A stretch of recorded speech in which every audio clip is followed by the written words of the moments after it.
Hi friends, simple cooking ಚಾನಲ್ಗೆ ನಿಮಗೆಲ್ಲರಿಗೂ ಸ್ವಾಗತ. ಇವಾಗ ಸಿಂಪಲ್ಲಾಗಿ ಚಿಕನ್ ಫ್ರೈ ಹೇಗೆ ಮಾಡೋದು ಅಂತ ನೋಡೋಣ. ಇವಾಗ 1 kg ಚಿಕನ್ ತೊಗೊಂಡಿದ್ದೀನಿ. ಚೆನ್ನಾಗಿ ನೀರಲ್ಲಿ ವಾಶ್ ಮಾಡಿ ಇಟ್ಕೊಂಡಿರೋ ಚಿಕನ್ ಇದು. 1 ಹಿಡಿಯಷ್ಟು ಬೆಳ್ಳುಳ್ಳಿ, ಸ್ವಲ್ಪ ಚಕ್ಕೆ, ಲವಂಗ, 5 ಹಸಿಮೆಣಸಿನ್ಕಾಯಿ, 3 ಈರುಳ್ಳಿ, 1 ಟೇಬಲ್ ಸ್ಪೂನ್ ಮೆಣಸು, 1 ಇಂಚಷ್ಟು ಶುಂಠಿ, ಸ್ವಲ್ಪ ಕೊತ್ತಂಬರಿ ಸೊಪ್ಪು, ಅಚ್ಚ ಖಾರದ ಪುಡಿ 1 ಟೇಬಲ್ ಸ್ಪೂನ್. ನಾವು ಮೆಣಸಿನ್ಕಾಯಿ ಮೆಣಸು ಎರಡನ್ನು ಹಾಕ್ಕೊತಾ ಇದ್ದೀವಿ. ಖಾರ ನೋಡಿಕೊಂಡು ಖಾರದ ಪುಡಿ ಹಾಕ್ಕೊಳ್ಳಿ. ಮತ್ತು 1 ದೊಡ್ಡ ಸ್ಪೂನಲ್ಲಿ ಧನಿಯಾ ಪುಡಿ, ಈ ಸ್ಪೂನಲ್ಲಿ ಧನಿಯಾ ಪುಡಿ ಹಾಕ್ಕೊಂಡಿದ್ದೀನಿ. 1 ಸ್ಪೂನಷ್ಟು ಅರಿಶಿನ, ಉಪ್ಪು ರುಚಿಗೆ, ಮತ್ತು ಸಾರಿಗೆ ಬೇಕಾದಷ್ಟು ಎಣ್ಣೆ. ಇದು ಒಗ್ಗರಣೆಗೆ ಕರಿಬೇವಿನ ಸೊಪ್ಪು, 1 ಈರುಳ್ಳಿ ಚಿಕ್ಕ ಸೈಜು, 1 ಚಿಕ್ಕ ಸೈಜ್ ಟೊಮೊಟೊ, ಮತ್ತು ಎಣ್ಣೆ ಕರಿಯೋಕ್ಕೆ. ಮೊದಲು ಇದಿಷ್ಟು ಐಟಮನ್ನು ಮಿಕ್ಸಿಗೆ ಹಾಕಿ ಚೆನ್ನಾಗಿ ನಮಗೆ ರುಬ್ಕೊಂಡು ಬರೋಣ. ನೀರು ಹಾಕ್ತಿರೆ ಗಟ್ಟಿಗೆ ರುಬ್ಕೊಂಡು ಬರಬೇಕು.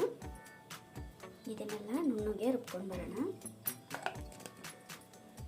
ಈ ರೀತಿಯಾಗಿ ನುಣ್ಣಗೆ ರುಬ್ಕೊಂಡು ಬರಬೇಕು. ಇವಾಗ ಒಂದು ಬಾಣಲಿ ಕಾದಿದೆ. ಇವಾಗ ಒಗ್ಗರಣೆಗೆ ಬೇಕಾದಷ್ಟು ಎಣ್ಣೆ ಹಾಕ್ಕೊಳ್ಳೋಣ. ಎಣ್ಣೆ ಕಾದ್ಮೇಲೆ ಈರುಳ್ಳಿ ಕರಿಬೇವಿನ ಸೊಪ್ಪನ್ನು ಸೇರಿಸ್ಕೊಳ್ಳೋಣ. ಈರುಳ್ಳಿ ಚೆನ್ನಾಗಿ ಫ್ರೈ ಆಗಬೇಕು.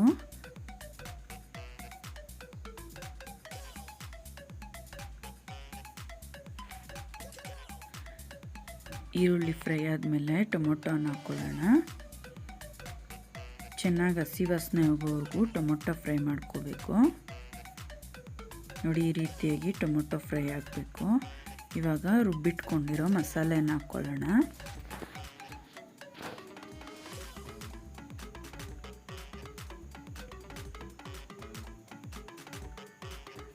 ಮಸಾಲೆಗೆ ನೀರು ಸೇರಿಸ್ತೀರೆ, ಹಾಗೆ ಡ್ರೈ ಆಗಿಯೇ ಚೆನ್ನಾಗಿ ಫ್ರೈ ಮಾಡಬೇಕು. ಇದೆಲ್ಲ ಚೆನ್ನಾಗಿ ಫ್ರೈ ಆಗಿ ಎಣ್ಣೆ ಮೇಲೆ ಬರೋವರೆಗೂ ಫ್ರೈ ಮಾಡ್ಕೊಳ್ಳಿ. ಹಸಿ ವಾಸನೆ ಹೋಗಬೇಕು. ನೋಡಿ, ಈ ರೀತಿಯಾಗಿ ಫ್ರೈ ಆದಮೇಲೆ ಇವಾಗ ತೊಳೆದಿಟ್ಕೊಂಡಿರೋ ಚಿಕನ್ ಹಾಕ್ಕೊಳ್ಳೋಣ. ಚಿಕನ್ ಹಾಕಿ ಚೆನ್ನಾಗಿ ಮಿಕ್ಸ್ ಮಾಡ್ಕೊಳ್ಳಿ. ಇವಾಗ ಇದಕ್ಕೆ ಅರಿಶಿನ ಮತ್ತು ಉಪ್ಪನ್ನು ಹಾಕೋಣ. 2 ಹಾಕಿ ಚೆನ್ನಾಗಿ ಮಿಕ್ಸ್ ಮಾಡ್ಕೊಳ್ಳಿ.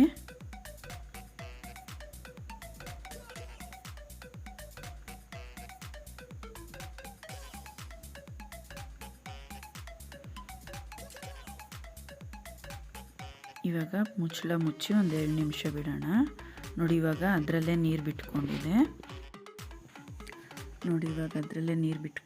ಬೇಕಾದಷ್ಟು.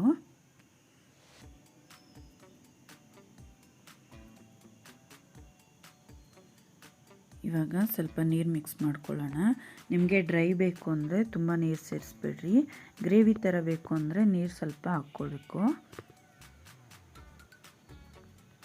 ಈಗ ಇದಕ್ಕೆ ಖಾರದ ಪುಡಿ ಸೇರಿಸ್ಕೊಳ್ಳೋಣ.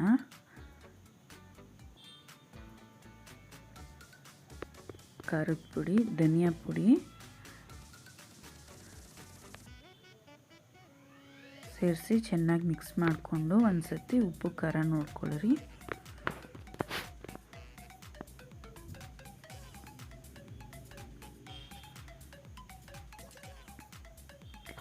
ಈಗ ಮತ್ತೆ 10 ನಿಮಿಷ ಪ್ಲೇಟ್ ಮುಚ್ಚೋಣ.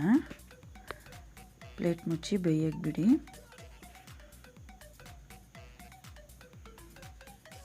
ಆಗಾಗ ಮುಚ್ಚಳನ ತೆಗೆದು ಈ ಥರ ಕಲಿಸ್ಕೊತಾ ಇರಬೇಕು, ಇಲ್ಲಾಂದರೆ ತಳ ಹಿಡಿದ್ಬಿಡುತ್ತೆ.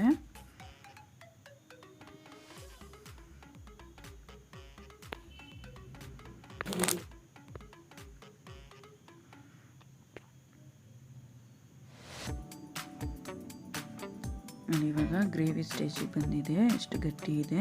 ನಿಮಗೆ ಡ್ರೈ ಬೇಕಂದರೆ ಇನ್ನೂ ಸ್ವಲ್ಪ ಹೊತ್ತು ಹೀಗೆ ಬೇಯಿಸ್ಕೋಬೇಕು. ಇವಾಗ ಚಿಕನ್ ಫ್ರೈ ಸಿಂಪಲ್ಲಾಗಿ ಈಸಿಯಾಗಿ ರೆಡಿಯಾಗಿದೆ. ಈ ವಿಡಿಯೋ ನಿಮಗೆ ಇಷ್ಟ ಆದರೆ ಲೈಕ್ ಮಾಡಿ, ಶೇರ್ ಮಾಡಿ, ಕಮೆಂಟ್ ಮಾಡಿ.